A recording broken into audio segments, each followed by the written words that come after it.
Bitcoin is doing something we've seen before. It's actually creating one of the most bullish patterns possible here. So let's talk about exactly that within today's update video. I do have a lot of important Bitcoin charts to discuss today, and we will also take a deep dive into the latest news, Ethereum, and somewhat of altcoins. So from there, guys, make sure to first of all subscribe to the channel and watch and like my latest YouTube videos. And from there, we can dive into the most important content. Bitcoin is doing something we've seen before, actually creating another major bull flag here on somewhat of the shorter time frame here, and now we have been nicely bouncing again to the upside, and that is looking super bullish here, because first of all, history seems to be exactly repeating with yet another bull flag in the creation for Bitcoin here, and that's why I think also yet another breakout is coming for Bitcoin soon here.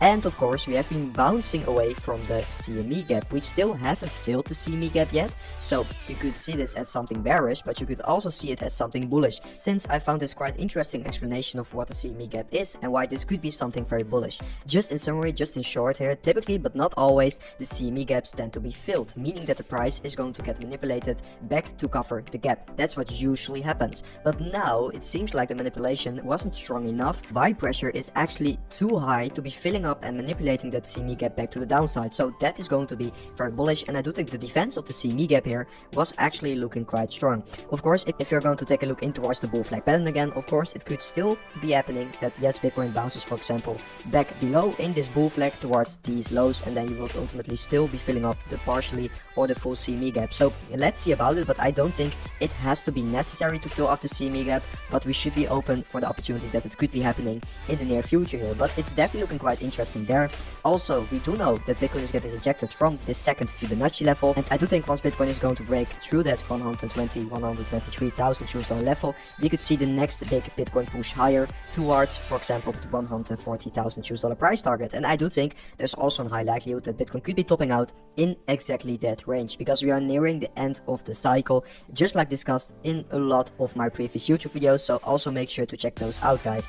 And also, with Bitcoin still exactly following the global liquidity here, which is still looking insanely bullish. And if you're going to take a look in towards the data shows that Bitcoin is for 83% directly correlated with the global liquidity, and that's an absolutely insane statistic if you would ask me so. So there's still a high likelihood that Bitcoin is going to be following this global liquidity all the way to the top side with an ultimate price target of 140,000 US dollars for now, which also quite directly corresponds with this Fibonacci level here. So definitely quite interesting there, but yes, I'm still expecting that last and major Bitcoin move to the top side here following the global liquidity there. Also, we still have the stablecoin supply absolutely exploding here, and that is also very bullish because it's yet another bullish catalyst for Bitcoin, because the more stablecoins, the more buy pressure there ultimately is in the market, and definitely once the sentiment turns even better, a lot of these stablecoins will be flying in towards Bitcoin, crypto, altcoins, etc. And then let's discuss the latest news hitting the market here, and also what's going to be next for next week, because next week we have yet another FOMC meeting upcoming with another rate interest decision here. So that is going to be, of course, once again very big in the market, but the market isn't currently pricing in any new rate cuts. But yeah, let's see about it. It could still deliver a lot of volatility, of course, because we will also see another Powell speech. And talking about Powell, we did tell some of his associates that he will not be resigning here. So also that is important news, because we've seen a lot of rumors about Powell potentially resigning here, but for now it doesn't seem like that's going to be the case. And if you do want to be prepared for that next move up once Bitcoin is going to break outside of this bull flag, of course, and also Ethereum is looking quite good here, and let's discuss exactly that now, because yeah, Ethereum versus Bitcoin is performing insanely strong here. Actually, once Bitcoin started to moving down yesterday in this quite large move to the downside, Ethereum was actually holding very strong here, and that is a major bull signal for altcoins, of course. Ethereum versus Bitcoin has been breaking out, and this is going to be the major next resistance level, basically the local high for Ethereum versus Bitcoin. If you could be breaking that, then yet another Ethereum versus Bitcoin move could be next here, and the potential is still absolutely massive, because if you take a look on the bigger time frame for Ethereum versus Bitcoin, you can simply see how much potential there's still left for Ethereum versus Bitcoin to the top side. Of course, you should be looking at towards diminishing returns, but still the potential is absolutely massive here. We haven't even seen that much yet. So I'm still very bullish on Ethereum here. I will be taking some of my profits at that conservative case target, guys, because that's the target I did set for myself, where I was accumulating on the way down here. This ultimate low, this range low retest. Yes, the conservative case is going to be the target, but I will be taking some profits of my spot position, because from there I did make over a 2x on most of my holdings, so that's quite an insane return for Ethereum if you would ask me. And from there I'm going to start looking in towards rotating more of those profits in towards altcoins. But yes, that conservative case is going to be a huge target for me personally, but if you are a little bit more bullish, you could also be looking in towards this bull case, because I do think there's also still a high likelihood of Ethereum hitting new all-time highs, for example over $6,000. But for me, the risk to reward ratio from, for example, $4,000 isn't worth it, because I did make over 2x already here, and then to $6,000 it's like a 1.5x or something. So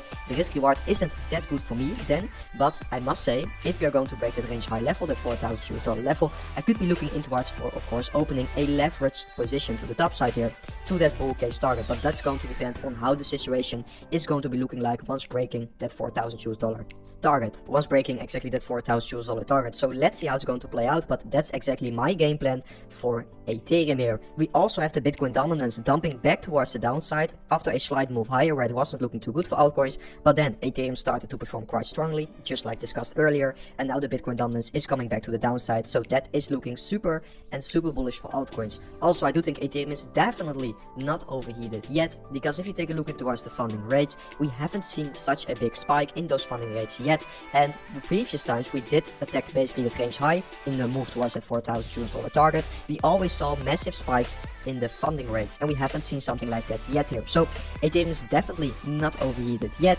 And if you take a look towards altcoins, and you can take a look towards a lot of different keywords in towards Google Trends, altcoins, altcoin season, different narratives, a lot of the Google interest is spiking now, also for stablecoins here. So that's just another indication for me that retail is slowly returning to the markets, and once they're truly going to inject their capital in the markets, I do think there's huge potential for a lot of altcoins, but that's currently not happening for most altcoins yet. But yeah, let's see about that. I do think it's looking very bullish. And we also do have this very interesting chart. You probably have seen it because it was all over Twitter basically, and this Ethereum short chart is clearly showing that the big institutions are now closing their Ethereum short position. Maybe some got liquidated, maybe not, but they are slowly closing their Ethereum short positions from basically this record point. So that is also looking quite bullish. I do think a lot more shorts are going to get closed in like the next upcoming months, because Ethereum is looking very bullish in my opinion. And guys, that was it for today's update video. I hope you guys enjoyed today's update video, and I will see you guys in the next update video tomorrow. Are you looking for exchange with zero fees over 3,000 plus trading pair with industrial leading liquidity proof of reserve that has 1:1 ratio with 24/7 online customer service support? Scan the QR code to easy to direct MEXC website and start your first trading. Thank you. Trading is never as easy. But who say you can't have fun? In every minute you lend, the more you will enjoy. As you grow up in this industry, you will find yourself, and so round yourself with people who will help you to grow up as trader. It's hard in the first place, but I am sure you will be successful. As a trader, always remember trend is your friend.